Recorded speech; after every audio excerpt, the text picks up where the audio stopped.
Episode 7 के start में हमें दिखाई जाती है क्रीम ब्रेकअप के कारण बहुत दुखी होती है। फिर दिखाई जाती है ऑफिस में सब लोग एक साथ केक डिजाइन देखते हैं। उतने में एक शेफ कॉल करते हैं जो केक कंपटीशन में ज्वाइन होने वाले थे।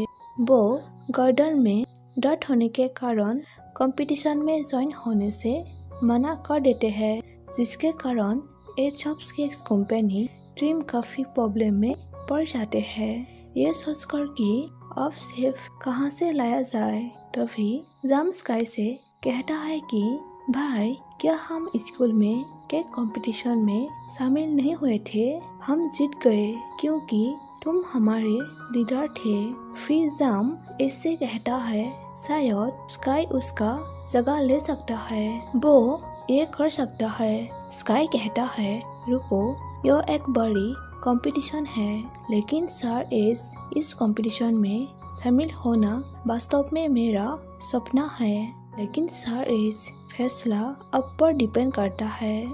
एस पूछता है क्या तुम यह कर सकते हो? यदि तुम वास्तव में इसे साबित करने वाले हो तो ठीक है। स्काई कहता है ठीक है सारेस, मैं आपके लिए ये जरूर करूँगा, मतलब एस ऑफ केक्स के लिए। फिर सभी साथ केक बनाते हैं जहाँ स्काई और एस दोनों काफी क्लोज होते हैं। हर कोई उसे देखकर समझ सकता है कि दोनों के बीच प्यार है। फिर हमें कोनार को दिखाए जाते हैं जो एक सपने देखते हैं जहाँ उसे किडनैप करके पनिशमेंट देता है। वो इस सपने को देखकर काफी डर जाता है। वो माफी मांगने के बारे में सोचता है। दूसरे दिन कोनार डैन, स्काई और एस के पास जाकर कहता है बार में जो हुआ उसके लिए मैं और डैन माफी मांगता हूँ। यह कुछ भी पर्सनल नहीं था, यह सिर्फ एक गलती थी।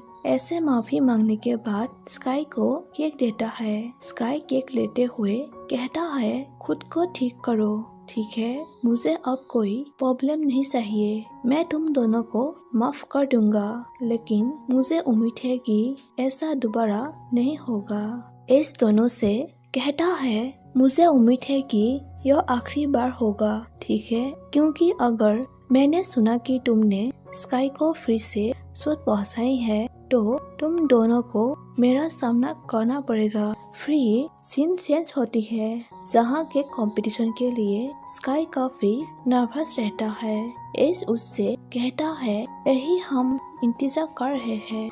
मुझे पता है कि तुम घबराए हुए हो और मुझे पता है कि तुम पर दबाव डाला जा रहा है, लेकिन याद रखना मुझे तुम पर विश्वास है, हम जीतेंगे, ठीक है?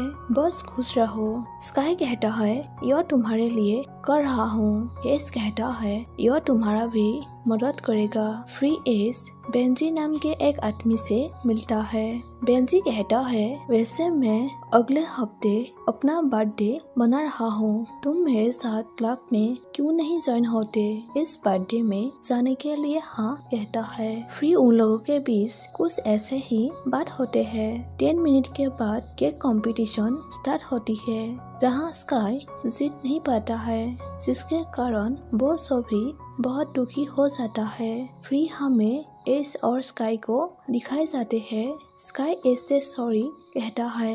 एस कहता है यह पहले ही हो चुका है, इम्पोर्टेंट यह है कि तुमने अपना बेस्ट किया है, अब और दुखी मत होना। ऐसे कहने के बाद दोनों एक दूसरे से गले लगाता है। उतने में वहाँ इसके डैड आता है। उसे देखने के बाद एस कहता है डैड, मुझे नहीं पता था कि तुम पहले ही वापस आ गए हो। डैड उन दोनों को ऐसे देखकर कहता है इसी वजह से हम हारे, तुम्हारा दिमाग कहीं और है, तुमने अपना काम ठीक से क्यों नहीं किया? एस कहता है ऐसा इसीलिए है क्योंकि हमारा शेफ इसे नहीं बना सका।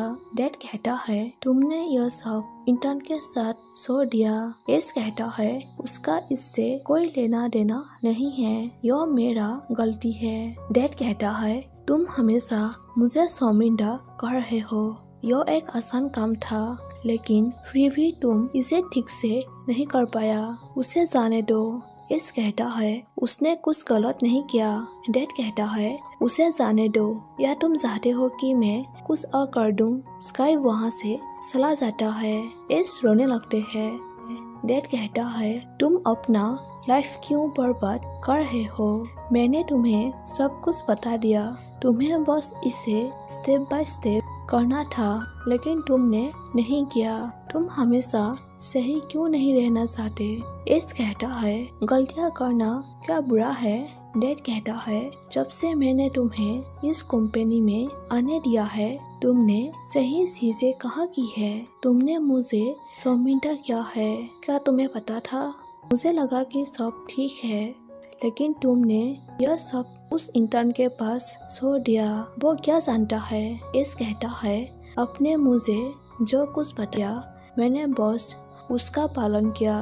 मुझे वास्तव में क्या करना है? आप हार क्यों नहीं स्वीकार करते?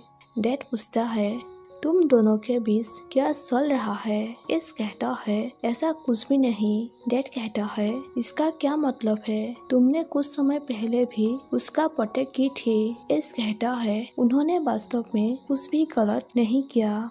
डैड कहता है मैं कभी भी हमारी कंपनी में उस इंटर्न का सामना नहीं करना चाहता, ठीक है? इस बात को याद रखना। ऐसे बहुत सी बातें सुनाने के बाद डैड वहाँ से चला जाता है।